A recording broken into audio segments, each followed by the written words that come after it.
নমস্কার বন্ধুরা, শুভ সকাল। আজকের ভিডিওটা সকাল থেকেই শুরু করেছি। পাখির কিচমিচানি আওয়াজ শুনে, শব্দ শুনে ঘুমটা ভেঙে গিয়েছিল। ছেলের টিফিন বানাতে হবে, তাই তাড়াতাড়ি উঠে পড়েছি। তো নমস্কার বন্ধুরা, কেমন আছেন সবাই? আশা করছি সবাই ভালো আছেন। আজকের নতুন একটি ভিডিওতে আপনাদের সবাইকে স্বাগত জানাই।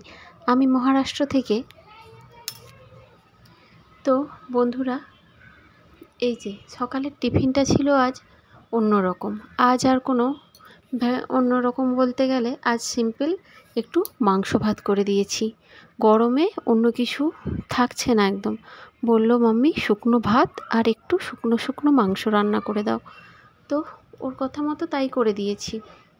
ফিরবে সেই রাত্রিতে, তো বলল সারাদিনে দুটো ভাত তো খেতে পারবো। তো যাই হোক, ওকে টিফিনটা বানিয়ে দিয়েছি, ও চলে যাচ্ছে। ওই রোজকার মতো একটু অপেক্ষা করে থাকি, ও চলে গেলে তারপরে বাকি বাড়িতে এসে অন্যান্য কাজকর্মগুলো সারা হয়। তবে আজকে বেশি কাজকর্ম দিয়ে আর ভিডিওটা বাড়াবো না। সকলেরই সময়ের দাম আছে যথেষ্ট। সময় একটু আধটু সময় বের করে সবাই ভিডিওগুলি দেখে থাকেন, নতুন বা পুরনো বন্ধুরা।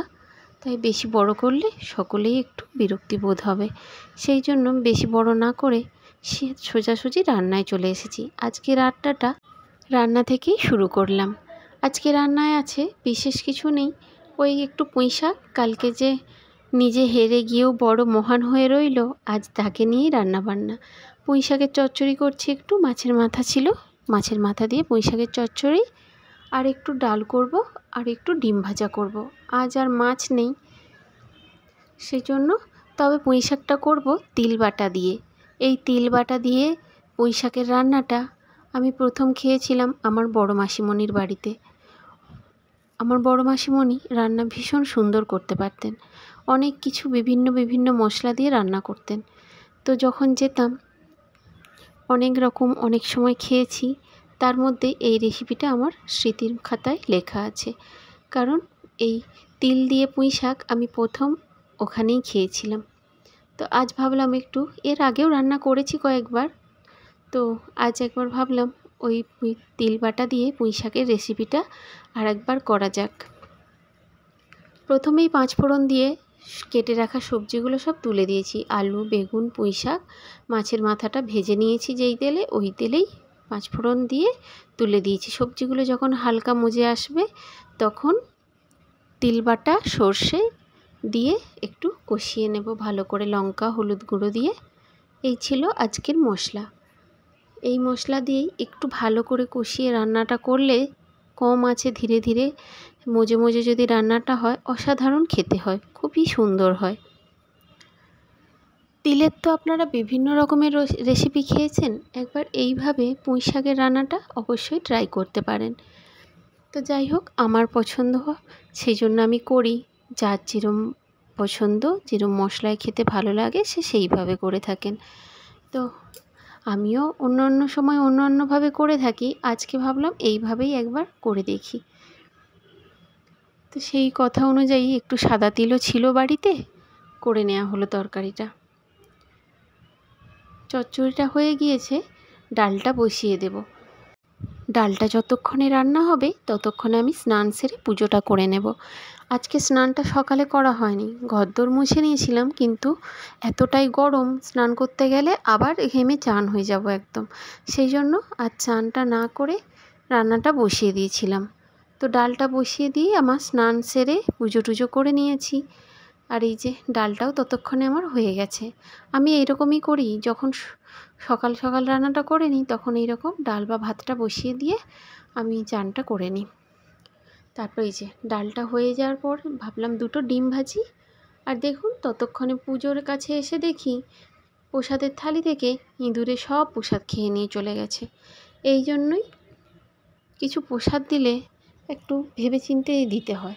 এত ইঁদুরের অত্যাচার, ওরা সব খেয়ে নিয়ে গিয়ে কোথায় আধাটা ফেলে রাখে, আর ভীষণ গন্ধ হয়ে যায় ফল টল দিলে। সেই জন্য এসে দেখলাম প্রসাদটা ইঁদুরে খেয়ে নিয়ে গেছে। তো যাক, ওদেরও তো খাবার প্রয়োজন। আর ততক্ষণে আমার রান্নাটাও সম্পূর্ণ হয়েছে। ডাল, ডিম ভাজা আর পুঁইশাকের চচ্চড়ি। এই ছিল আজ মেনু। ছেলে তো ফিরবে সেই রাত্রিতে, আপনাদের দাদাও এখনও এসে পৌঁছয়নি। তো আমার তো ভীষণ খিদে পেয়েছিল, সেই জন্য আমি ভাবলাম আমি খেয়েই নিই, কখন আসবে। এখন প্রায় বাজে 3:30, এখনও পর্যন্ত এসে পৌঁছয়নি। তো সেই জন্য আমি খেতে বসে যাচ্ছি। তবে ফোন করেছিলাম, বলল আসছি, রেডি করো। তো আমি এই জন্য থালা টালা সব রেখেইছি সাজিয়ে, আসলে আমার খেতে খেতে যদি চলেই আসে তাহলে দিয়ে দেব। এখানেই তো সব রেখে নিয়ে বসে পড়েছি।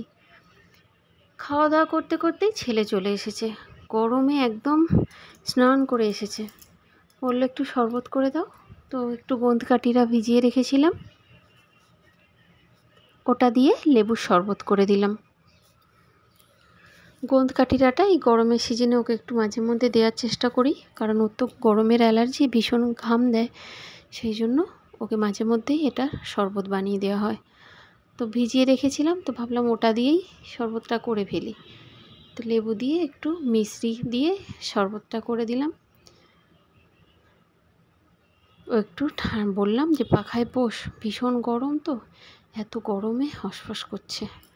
সত্যি বাবা, এখন এখানে মহারাষ্ট্রে যারা রয়েছে একমাত্র তারাই বুঝতে পারবে এখানের এখন কীরকম পরিস্থিতি হয়েছে। বাইরে বেরোনো যাচ্ছে না, ভাজা হয়ে যাবে একদম।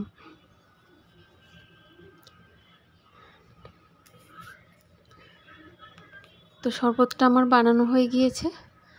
আজ আর কোনো ছড়া বা কবিতা আপনাদের সাথে শেয়ার করতে পারলাম না। গরমে ছটফটানিতে সব যেন মাথার উপর দিয়ে চলে যাচ্ছে একদম। তো চলুন ওকে শরবতটা দিয়ে দিই, দিয়ে ওর আবার খাবার ব্যবস্থা করব। সকালে যে চিকেনটা ওকে বানিয়ে দিয়েছিলাম তারই 2-3 টুকরো রেখে দিয়েছিলাম একটু।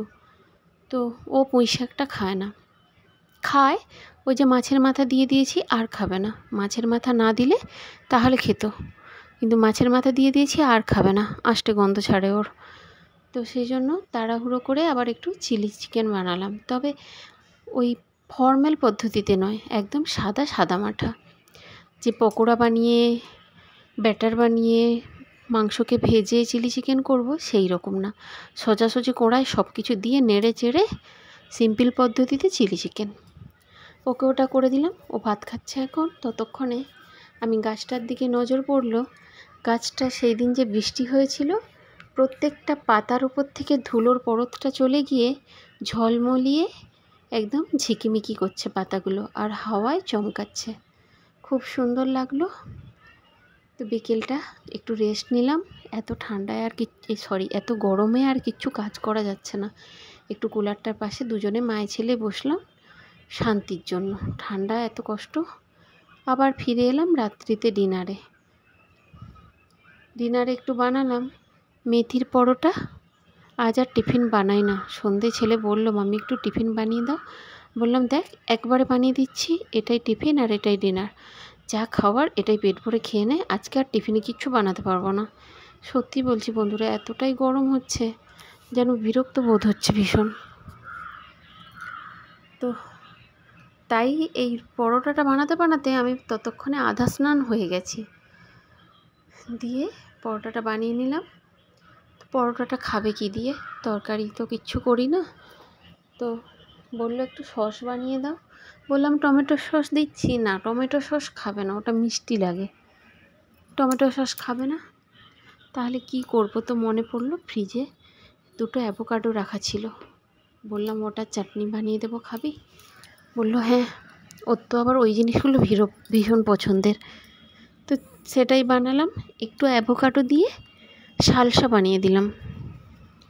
ওই আর কি, একটু চটপটে ব্যাপারটা হবে। পেঁয়াজ কুচি, টমেটো কুচি, কাঁচা লঙ্কা কুচি, শসা কুচিও দেওয়া যায়, একটু এই স্যালাডের মতো টাইপের দিয়ে অ্যাভোকাডোটাকে পিষে নিয়েছি। ওটার সাথে মিক্স করে দিয়ে একটু বেশি পরিমাণে লেবুর রস, একটু নুন দিয়ে ভালো করে মেখে নিলেই আমার চাটনি রেডি হয়ে যাবে। ব্যাস এইভাবেই আমার অ্যাভোকাডোর সালসাটা রেডি হয়ে গেল। ওকে দিলাম। আজকে রাত্রির মতো রান্নাবান্নাটা কমপ্লিট হলো আমার। তো আপনাদের দাদাভাইকেও ভেবে রেখেছি যে এটাই দেবো। ফোন করেছিল, আজ কোথাও ওর নিমন্ত্রণ আছে, তো বললো খাওয়া দাওয়া করে ফিরবে। আর যদি না খাওয়া দাওয়া করে এসে অল্প মুড়ি খাবে। তো দুটো পরোটা বেশি করেই রেখেছি, যদি নাও খেয়ে দিয়ে আসে মুড়ি খেতে হবে না, ওই পরোটা দুটো খেলেই ওনার হয়ে যাবে অল্প করে। তো বন্ধুরা, আজকের এই সারাদিনের রান্নাবান্নার ঝুলি নিয়ে দিনটা আমার এভাবেই কেটে গেল। আপনাদের কেমন লেগেছে বন্ধুরা ভিডিওটি অবশ্যই জানাবেন কমেন্টে।